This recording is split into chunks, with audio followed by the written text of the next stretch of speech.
Vamos começar então, né, esse bate-papo, essa conversa que a gente tem aqui um pouquinho sobre o mercado financeiro, sobre cenário. A gente vai falar bastante aqui sobre vários assuntos, mas hoje saíram, né, alguns indicadores de inflação, aceleração no IPCA 15, aceleração no INCC. Queria saber como que você está vendo esse cenário de pressão inflacionária, os impactos disso também nas estratégias de investimento que os investidores pessoa física têm tido aí, né, justamente por conta de toda essa conjuntura que a gente está vendo.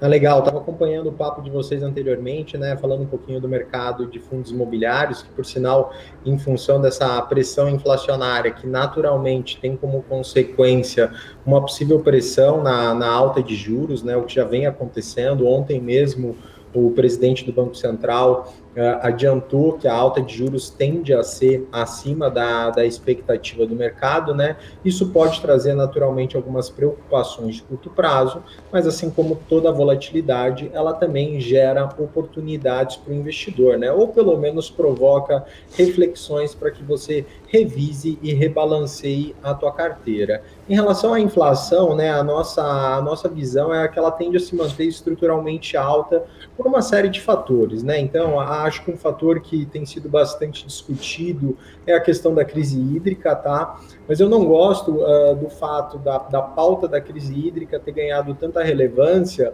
porque por mais que ela seja um dos componentes da inflação, ela não é o maior vilão da inflação, tá? Então, o dólar, que ao longo dos últimos 12 meses também se manteve bastante elevado e fortalecido frente à moeda brasileira, também tem um peso na componente da pressão inflacionária. Outra coisa também que a gente tem que destacar, Felipe, é que durante o lockdown a gente teve muitas indústrias ou grandes empresas justamente reduzindo sua capacidade produtiva para conter custos, né, para gerar uma saúde financeira para lidar com esse cenário. E o que acontece? Agora a gente vê uma grande demanda reprimida, né, no sentido de consumo, e a gente tem uma grande previsão de uma retomada econômica, né, que deve vir rápido, justamente em função da gente partir de um benchmark baixo, né, inferior aí do ano anterior. Então agora a gente pega no mesmo momento a questão de um crescimento de consumo, que vem numa velocidade muito elevada, onde a gente não consegue retomar a capacidade produtiva, né, que lá atrás a gente desliga ou reduz ela numa velocidade muito rápida, a gente não consegue retomar essa capacidade na mesma velocidade, tá? Então isso gera mais um componente de inflação, né, que é a pressão pela questão da demanda agregada. Então, assim, acho que o cenário todo, como um todo, para a inflação, é que ela se mantenha estruturalmente elevada, e como eu já citei, o principal impacto disso é a elevação na taxa de juros brasileira, né, na taxa Selic.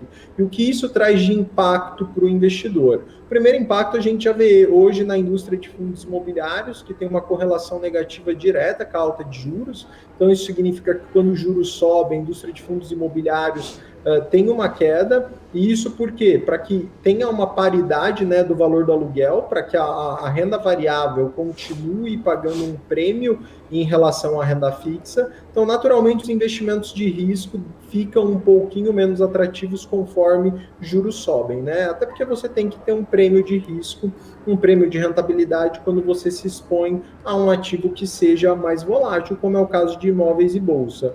Mas outra coisa também, a gente viu um grande movimento desde o corona, com essa questão da redução de juros aceleradas para incentivar a economia, uma política de juros zeros mundo afora, um grande apetite, principalmente do varejo da pessoa física, para entrar em alternativas de renda variável, como bolsa, como imóveis, enfim, como fundos internacionais.